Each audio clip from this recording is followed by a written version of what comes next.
Ah, Alright dis 'n then, good verseker. morning and a warm welcome. Hello Hendrik, hello julle almal. Most of our peeps are gone on holiday already. Bless them. Trust they'll be safe coming back. And so this will be our last training session for the year. And we'll start off on the second, third week in January, but I'll keep you posted. And in the meantime, I'm here. I'm not gone. So if you need me, I'm just a WhatsApp or a phone call or an email away. So please don't hesitate to contact me. This is our 44th training session this year, and we're looking at integration and demonstration. Very, very powerful aspect. In the beginning of the year, we started off by saying, well, why are more people not demonstrating what we've been teaching over the last couple of years? And we finally came to the conclusion that it was because it was not integrated. It did not become part of our habitual thinking systems. And therefore, because of that, we didn't actually act it out. And by now, we all know that without action, nothing takes place. Last week, I just started touching on the idea of next year's theme, which will be transition and manifestation. Next year is a 1 year. So we'll see phenomenal manifestations if we do something about that. Very, very clearly to be understood. If we do something about that, we will see phenomenal manifestations. So it's transition. We're going to look a lot at the transition from the Moses state to the Joshua state. And over the last couple of weeks, I've shared with the idea that Moses said, do this and you will live. But Joshua said, live and you will do this. So God loved the world that he gave his son, his only son, so that we can have abundance. Now, next week, I'm going to tap heavily into, well, let me rephrase this maybe a little bit, heavily into the idea of quantum physics and the Bible. What does it really mean? And are there a lot of stuff written in the Bible about quantum physics? Now, a fun thing happened over the last few weeks. I've noticed a lot of short little videos surfacing on the net on quantum physics and the Bible and so forth. But there's a fundamental thing that's been missed in with all the people. I'm not belittling anybody. Please do not misunderstand me. Everybody share information with the amount of light they have available to them at that stage. The Bible, however, is clear on the fact that God will reveal to us what the eye has not seen, what the ear has not heard, and what the heart of man has not even thought about. So we're going to delve into that now. I just want to share a little bit on that before we start our training session this morning, where we'll focus on quantum physics per se this morning as a preparation for next year. The whole, let me rephrase this. I shared with you a while ago that the Bible was not written for somebody else. The Bible was written for you, about you, and about the things that you are supposed to experience. If you personalize the Bible, it becomes a new handbook for life, a blueprint for your life. Now, this is important to understand that the language that was available at that stage, the Hebrew Aramaic language, was not a King James 1652 translation. It was a Aramaic, Hebrew, which is a vibrationary and a picturesque language. Every letter means I have a specific picturesque meaning. All right, now slow down, Hawker. When I wrote my thesis in 1992 on the four chapters of the Bible, I studied every one of those verses. I translated those verses, the words. I translated the words into understandable English, my understanding at that stage. Now, a fun thing happened a couple of weeks ago. I rewrote the book, The Secret is in the Bible, and I think the rewrite was an awesome experience. I'll take every amen that I can get. Thank you. And well, in rewriting the book, it's as if Dad started sharing with me that I should go back and look at the my thesis again, what I wrote about the first four chapters in the Bible.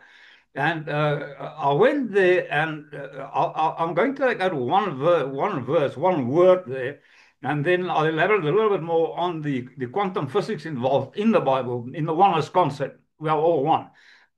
In him we live and move and have our being. Jesus says in John 17, Father, I'm not only praying for them that's around me, but for everybody that's going to believe that just as we are one, they are one in us. Now, the word that I want to use as an example here is Genesis 2, verse 4. Genesis, the second chapter, verse 4. Now, the word translates, I'm loosely, I'm not I can't speak Hebrew fluently, so just bear with me for a moment, okay? But the word loosely translates into, in Hebrew, are spoken as tel e ot eis. Now, I'll break it up in tel e ot eis. Now, the translators didn't know what to do with the word dot eis, and they translated in generations, which means this is the history of Adam and Eve and the children and every single thing that happened after that. Now, what actually the word actually translates in, it's an allegory. It's a story explaining a metaphysical experience. Now, I'll elaborate more on that. I just want to put it in there. Then in Galatians 24, Paul now speaks about Abraham and these two wives as the covenants that God cut with Abraham and with the rest of the people. And then he clearly says, and this is an allegory. Now, how that got past the translators, I don't know, but thank God it did get past the translators. He says, this is an allegory. In other words, this is just a story being told so that we can experience it. Now, if he speaks of Abram and his wives and all the stuff that went before that as an allegory, then most probably all the things that happened after that is also an allegory. Now, I don't want to shift your religious belief here. I'm just stating this as a fact, and I'll explain it in great detail next year when we get together. I have decided to rewrite my thesis in a more general manner so that it's not meant for scholars to read only. And when I'm finished and you want it, I'll give it to you gladly so that we can be on the same page when we start off next year. But you're welcome, and it's a gift from my heart to yours. So before we start, just put your hand in your heart and say, I am a transformer. I am every single day transforming in my original state, which is godlike. Bless the Lord. Okay. So keep that in mind, and we'll start looking at quantum physics and the oneness in the Bible today. The Bible states so clearly, it says from the invisible to the visible, and that is science to faith. Now, this is important because many, many odd years ago, there was such a direct clash between religion and science. But over the last 100 years, starting previous age, quantum physics has revealed a huge amount of stuff that weren't available for the general public at a specific stage, only for heavy people that's heavy into scientific methods and so forth. Excuse me. But quantum physics, for me, quantum physics, quantum mechanics, sacred sound, sacred geometry, sacred numbers, is a phenomenal field of discovery. And I focus on that for, I don't know, 55 years about thereabouts. And then in the last 36 years, mostly from a Bible's perspective. So bear with me if I share some stuff with you, but that'll go like in, could not be possible, or could, yes, it is possible if we understand the translations correct. Now, let's start off today with Hebrews 11, verse 3. I'll put a few texts out of the Bible that now confirm the fact that every single thing is energy. So Hebrews 11, verse 3 says, the universe was formed at God's command, so that what is seen was not made out of what was visible. And this is our opening revelation this morning. What is seen was made out of stuff that was not visible. We are living in a remarkable time, my dear friends. Science has taken leaps and bounds to reveal stuff that we thought normally were not possible. A time when science and scripture are finally speaking the same language. Now, I'm going to repeat this. And we have to, let me just say this also. We often use words that has no meaning to describe things that we don't understand. And I've shared that with you in the past. A very important aspect is to understand that the dictionary is most probably the most dangerous book that you can ever read in your life, because there's definitions in that book that was not in reality your own. So I'll explain, I'll explain the words as we use them relevant to our description in greater detail so that you can wrap your brain mind around that. And this is a terminology that I'm going to use a lot in the near future, brain mind. So understand that your brain is a mechanical thing. It's been given to you at birth, but mind, Christ mind, consciousness, higher consciousness works through your brain, does not work separate from you, works through your brain. And we have to be aware of what's going on in our brain through our framework of reference so that we can, well, to a certain extent, judge those things that we hear and then experience on a different level. So for centuries, people argued that faith and science contradict each other, but we've come to the conclusion it's not true. It's speaking actually the same language, just using different words to describe it to that end.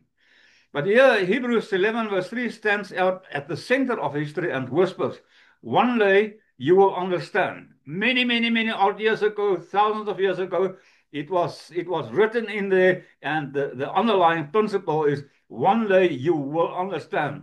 One day science will catch up with what Spirit already has revealed. Now let me throw this in also for the sake of clarity. We do understand that by now. The 1652 the English Bible, King James Version Bible, was overseen, not written by Sir Francis Bacon, but was overseen as the well known as the author of the Bible. So many of the things that said in the 1652 Bible and also the later translations that came out of the 1652 has a lot of Freemason, because Sir Francis Bacon was a 33rd degree Freemason. So there's a lot of Freemason aspects also in here, but just bear with me, and it will all become clear as we go on. So here you are. Hebrew 11 verse 3 tells us something radical. Now, please wrap your brain mind around that. The visible world did not come from visible things. It came from the invisible, number one. Number two, it came from command, intention, vibration, spirit, energy.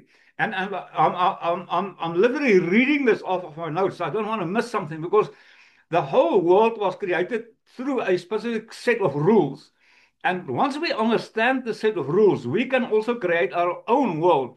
You have been given dominion, in other words, a kingdom that you have to rule over. But there is a principle, there's a process that you have to apply to actually do that. And we'll elaborate on that as we go on. So it came from command, God said, intention, God thought. There's a vibration through the spoken word. The spirit energy became the substance that we see. God is the source and substance of all my supply. Everything you see and experience is through God's supply. Now, just pause with me for a moment. In the 21st century, quantum physics, the most advanced scientific language humans have, says exactly the same thing. And let's hear how they translate it. Quantum physics reveals that, number one, every single thing we see is built from what we cannot see. Number two, matter is formed from vibrating energy fields. Number three, physical reality emerges from invisible quantum potential. And science is finally preaching what Hebrews 11 verse 3 more than 2,000 years ago stated. And that makes me excited. That is the main reason. There's many, many verses I'll quote for you and elaborate on as we go on during the next year. I'll share with you why I actually believe that the Bible is now per se the Word of God, or the vibration of God. Okay, now please, I differentiate that from a word as the spoken word to the vibrationary language that was used in the Bible. Okay, you've got that, guys and girls? Bear with me. Okay, right. So scripture is not metaphorically here. It's not meant to be seen as metaphoric. It is not symbolic. It is not a poetic, imaginary. It is a physical fact. It is not discriminating the literal architecture of the universe. Every single thing is energy. In him we live and move and have our being. God said, let there be light, ore, which means like lightning energy. Okay, quantum. That the quarks. That's what we'll. Now, I know it's deep stuff, but just bear with me. It will all make sense as we go on. So what quantum physics actually tells us is, well, let's take this a little bit deeper and see what quantum physics says to us. It says at the smallest level of existence, beneath atoms, beneath electrons, beneath quarks, we find pure possibility. Not physical objects, not tiny particles of dust. We find fields of energy, potential, and probability. Now, I just touched on this concept last week when I shared with you that we have to develop faith, belief, and skills to get that possibilities, it's universal possibilities, into a probability. But the probability will not manifest unless you do something about manifesting that, if that still makes sense. Okay, so we have to have the belief, the faith, understand how quantum physics works, and then, come on, oh God, how it works. And then you have to have skills to apply that practically, understand the rhythm that is applied to experience different realities in one's life. So quantum physics teachers, and I'm quite sure you're ready for that. And I do trust that you are excited about the direction that we're taking. It's like this: a particle is not a particle until consciousness observes it. In other words, the observer and the observed effect. And we spoke about the prayer that prays itself. Same concept. The observer and the observed must become one, or else the manifestation will not be there. You must become the prayer that you pray. A second thing is particles appear and disappear in invisible fields of energy. In other words, there's here, now, and then there, and then there, and there. You can't actually grasp hold of it unless it's a physical, manifest as a physical thing, like a pen or a pencil or a bag or my hand or something like that. Okay. Still makes sense, guys and girls? And don't worry if I go a little bit fast.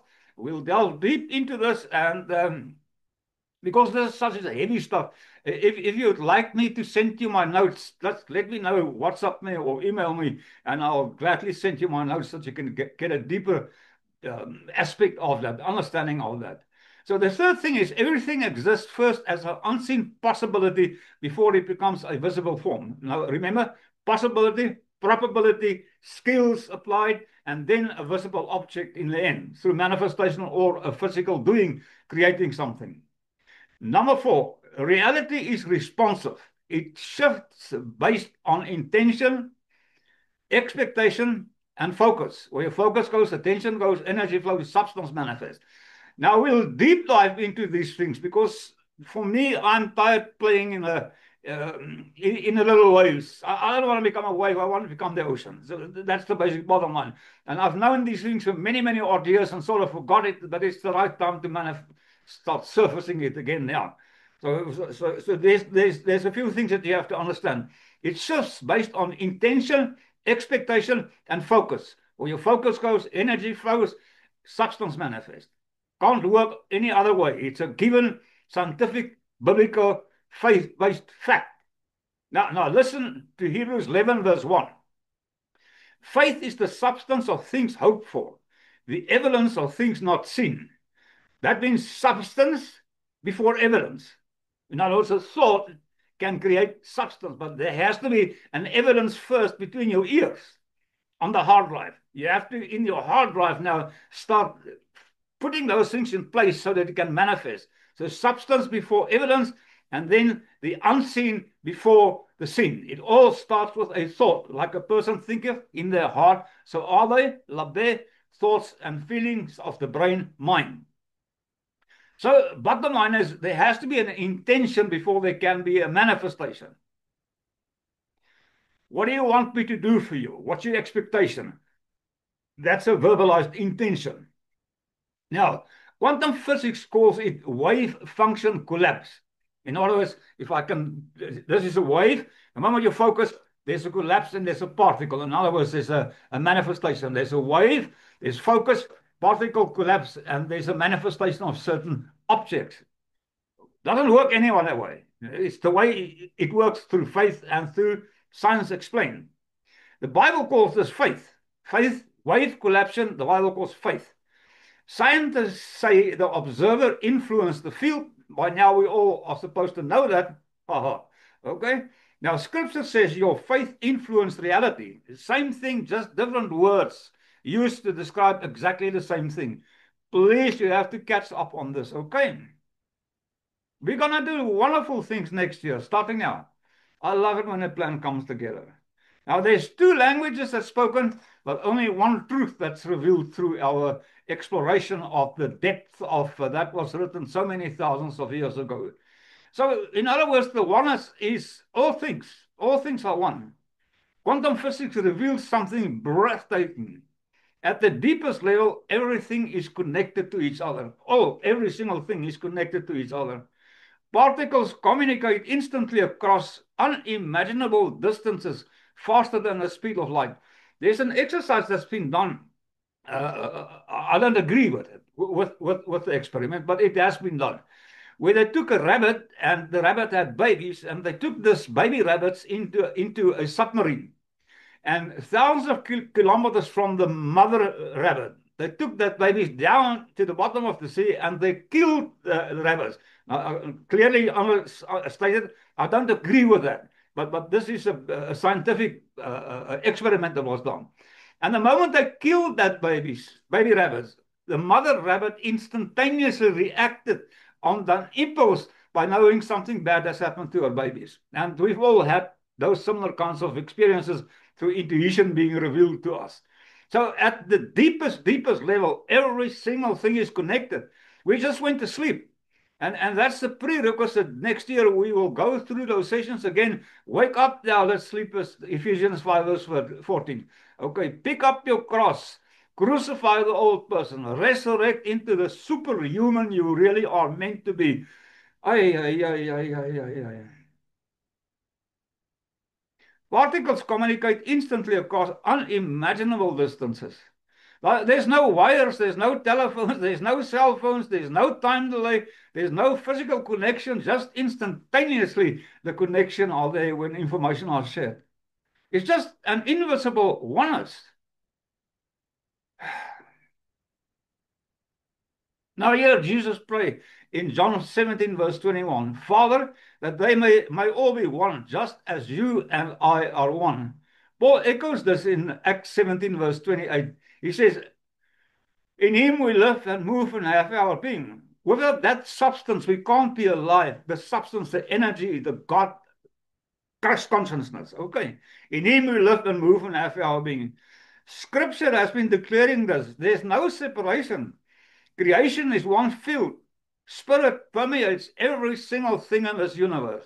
Thousands of years ago, long before quantum physics was even mentioned. Well, quantum physics confirms all matter is interconnected. All energy are unified. All life exists in one divine field. Okay, bear that in mind. God is not up there, somewhere out there. God is right inside you, in every single person, in you and me. In him we live and move and have our being. God is the field in which every single thing exists.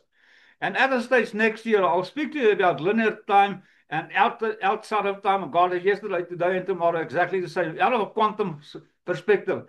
Oh, guys, you need to stick around with me next year. Please. Okay, so let's look at the role of thought. Neuroscience meets scripture.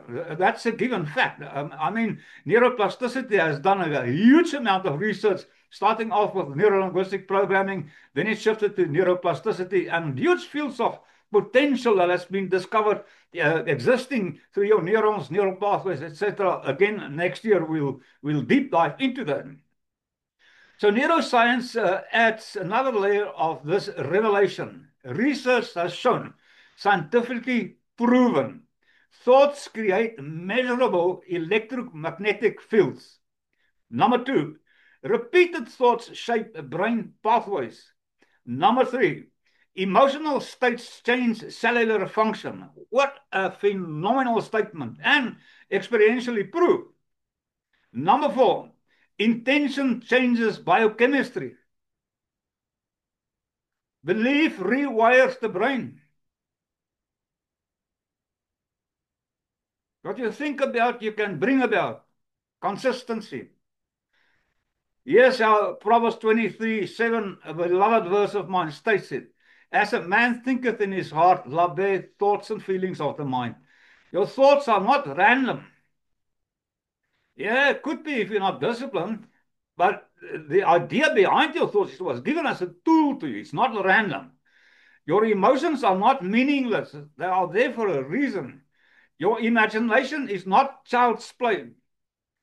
Your imagination literally translates into your image in action. More about that as we go on. These things that I've just mentioned to you, they are forces, they are vibrations. They impress themselves onto the invisible energy field out there, the quantum field of reality. The same field out of which God said, let there be every single thing that's created, let it be. Let it be, let it be. Okay. That's why Jesus said, according to your faith, so it will be unto you. Matthew 9, verse 29. Whichever you bind will be bound. Whatever you lose will be loosed. Matthew 18, verse 18. Not new things. It's been written there thousands of years ago. just misinterpreted, misunderstood. Ay, ay, ay, ay, ay, ay. Now, please pay careful attention. It's not according to the economy, not according to your government, not according to your church, not according to your circumstances, not according to history. It is manifested through the way you focus on your thoughts, your emotions, your intentions, your expectations, practicing spiritual laws, the law of choice, the law of present moment, the law of process, the law of expectation. Okay, guys and girls, we'll get it right, guaranteed. We're in the right place at the right time at this specific moment in our lives. It all happens according to your inner alignment. In other words, the flow that you have with God's Spirit dwelling inside you.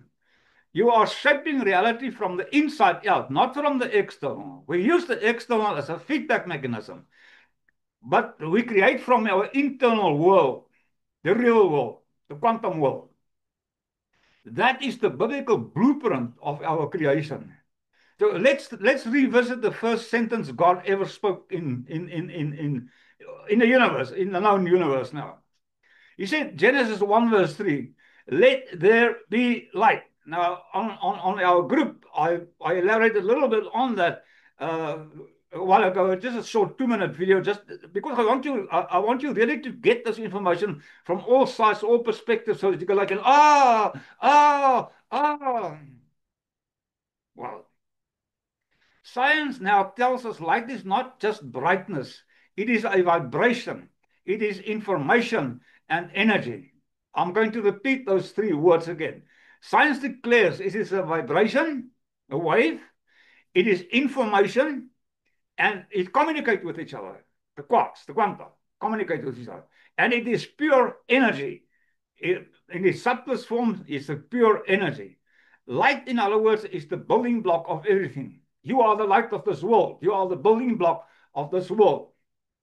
Light is the quantum field expressing itself. Light is the foundation of all matter. Every single thing boils back to one thing, and that is light. And how did light come? Here's the formula.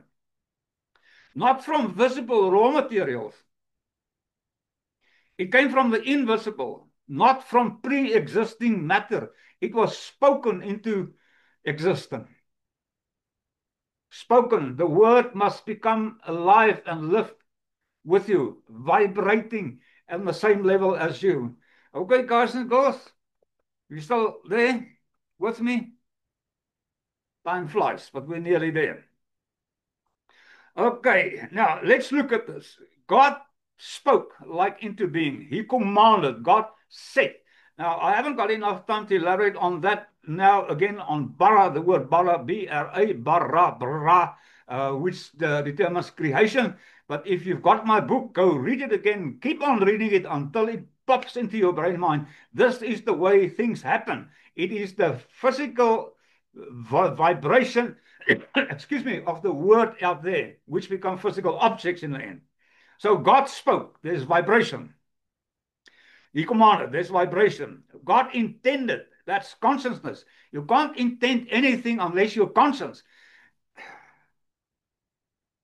It's so important that you grasp Ephesians 5 verse 14. Wake up, thou that sleepest. Romans 12 verse 1 and verse 2. Present your bodies as a holy living sacrifice before God. Do not be conformed to the rest of this world, but be renewed, retrain your hard drive so you can experience the good, acceptable, perfect will of God in your life. Okay? And then the ultimate, the resurrection of the Christ consciousness in your life. And then the third one, God declared, He created a different frequency. Now, I used this as an example. Let me do it again. If you take your vehicle's remote control, that you press the button and it will unlock your vehicle's door. You walk away backwards from your vehicle. You keep on pressing the button, press the button. At one of the other stages, the button that you press will not open the car doors. Go test it for yourself. You can do it with your automated gate, your garage gate. It works in all aspects where energy is available. Take that remote control, put it against your dominant brain, press the button, and the door will open. That shows you the amount of energy that is projected through your brain. Now, here's the question. Why does your remote control open the car door? Well, there's a vibration that's the same out of the remote that's in the car, okay? Now, can you take your remote and open another car's door? No, it is virtually impossible. Why not? Because it does not vibrate at the same level. And this is key, simplistically explain how the creation process works, the difference between our thoughts and God's. Now, luckily, the Bible doesn't say we can't raise our thoughts. Here, initially, it says our thoughts are lower than God's thoughts. But he says, if you in Matthew 18, he says, slow down, Hooker. If you lose your lower life to gain your higher life, your thoughts can be the same as God's thoughts. In other words, the vibration can be the same. And you can manifest whatever you set your mind to. I'll take every amen that I can get. Okay. Amen. So you have to be in inner alignment. In other words, you create from the inside to the outside. Let there be light. Light, the building block of everything. Light, the quantum field expressing itself. Light, the foundation of all matter. Okay? There you go. So how did light come? Through the verbalization of the word, the vibrational state. God spoke, vibration. God intended, consciousness. God declared, that is frequency. So creation follows a certain pattern. And this is what we want to tap deep into as we go on so that we can, by choice, apply it. Number one, it is the spirit. It's the invisible. Okay, it's the quanta, the quirk. It's the invisible. Number one. Number two, it is the intention. In other words, the consciousness that created. Raise your consciousness. Tap into the Christ consciousness. You have the mind of Christ. It is a promise. It is given to you. Number three, the word which becomes the vibration. The word must become alive and live beneath you. Number four, the form, the physical reality. So those four things are the patterns that we're going to study to a great extent and then start using it to create that life of being happy and healthy, wealthy and healed that I am. Okay?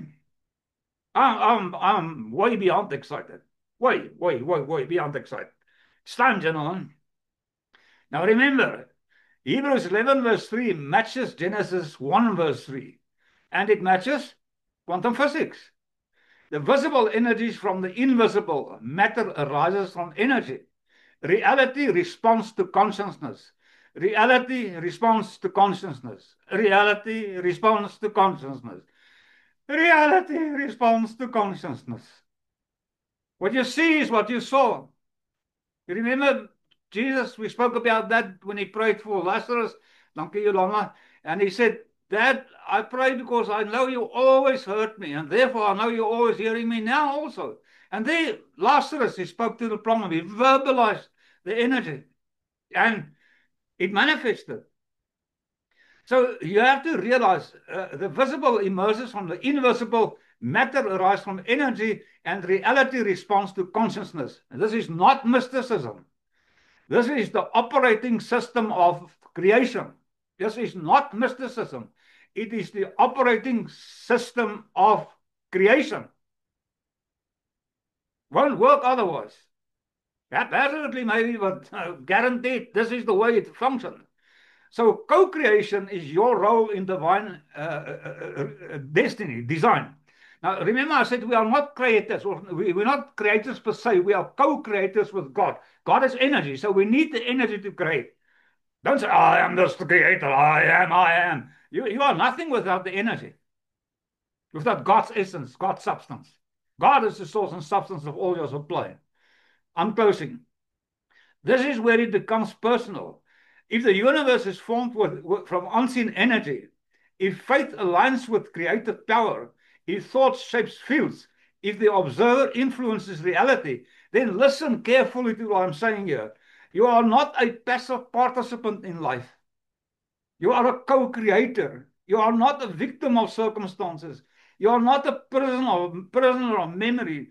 You are not defined by yesterday. You are a co-creator with God. I know what plans I have towards you. plans to prosper you and not to harm you. Jeremiah 29, verse 11. Genesis 1, verse 26 says, let them have dominion. Dominion is not causation.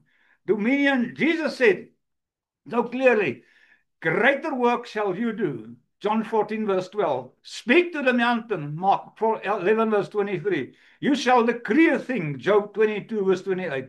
Why? Why? Because you were created, you were designed to be a co-creator with our Father God. Does it all make sense, guys and girls? I know it's a lot of information that I shared with you this morning, but just we'll recap. And one of the things that I always do is repetition is the mother of all skills. So next year, come ready, fasten your safety belts, hold on to your hat. The train is about to leave the station, definitely so. All right, love you to bits. Remember, this is our last training session. We'll start on the second Sunday in January, but I'll keep you posted. And in the meantime, please do not hesitate if there's questions. Contact me. I'm available. I love you so much that I'm available for you. Okay, to you. For you. Oh, dankie. All right, Merry Christmas, Happy New Year, and let's do the Merry best that we Christmas can all. with the information that we have available to us. Love you to bits and Awesome. together again. Love you all. Love you all. Merry Christmas. Bye. Bye bye,